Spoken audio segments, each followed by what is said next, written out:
Joined by the PRO for the Ghana National Fire Service, ZO1 Ellis Robinson Oko. Sir, just briefly, what have we learned so far in the past 4 hours since we started fighting the fire?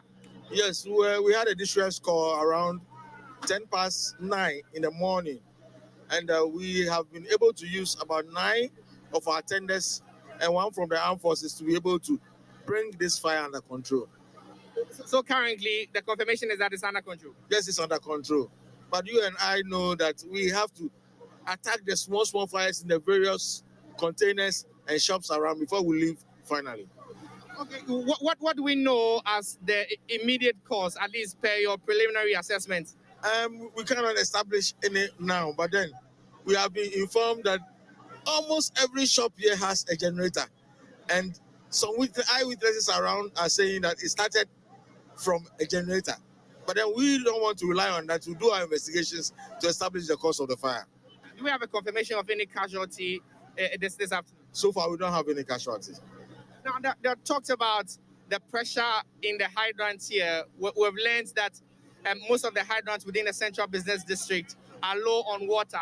Well, this particular area is not new to raging fires. It is true, but unfortunately, all the hydrants that we have in the central business district does not have the pressure required for firefighting.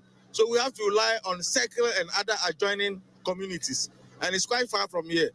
So that is one challenge that we are having. But how is it that all the hydrants that we have are not up to the level to deal with fires? It's very difficult for me to talk about. You and I know that we paid 1% of our water bill goes to water company. So maybe if water company officials are here, they can answer that for you. Talk to us about the equipment that you've used this afternoon to fight the fire.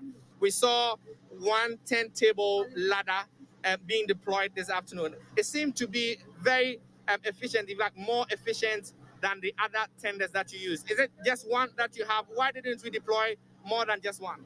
We have about 2 in the system. We have 2 in the system. When you say 2 in the system, exactly what do you mean? One is in Accra, one is in Tema. Okay. Yes. That is why we use the one in Accra. So we have just 2 10-table ladders for fighting fire in the country. Yes. Quite recently, we have information that some are coming. Yeah, so we are waiting for them. As it stands now, is the situation distressing? So that, I mean, if you had more equipment, you would have been able to deal with the fire better. As you can see, we have about 9 tenders here. The main challenge we are having is how to access the building. But now we have been able to do that. If you look up there, you can see some of the firemen attacking the fire from the seat of the fire. So we are on course. But I mean, it appears that they would have been better served if some of the shops were actually open. Because from up top, the building sort of looks like it's caved in with a ceiling. It is true that if the shops were open, it would have been easy for us. But you and I know, it's not everybody who stands here who's a good person. There are bad people around. And if you allow that, there'll be looting and probably chaos here. Yes, that's why we are managing it in that way. Now, talk to me about the positioning of such a structure here and the way that the shops have been demarcated. It appears the structure itself appears to be a problem. The place is all.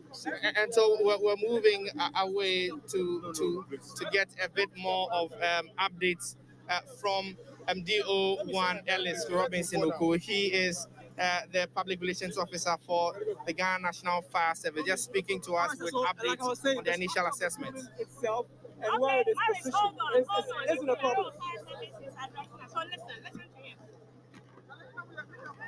Yes, we're listening. Yes, we're talking about the positioning of this particular structure here in the central business district. Is it a problem for you in terms of access or no? I think that there's no proper access to the building. As you can see, there's only one entry and exit route to the place, and it's quite disturbing. Yes, I don't know how they were granted permits to build, but then we'll go into all that after the firefighting. How soon should we expect investigations? How soon will the investigation come out? How soon? As I speak to you, you can see some men up there. They are doing investigations. Okay, and also when we spoke to some of the shop owners, they mentioned that a lot of them have generators. We counted about 4 or 5 on the 3rd floor. I have personally observed that. Yes. I personally observed that they have a lot. Almost every shop has a generator there.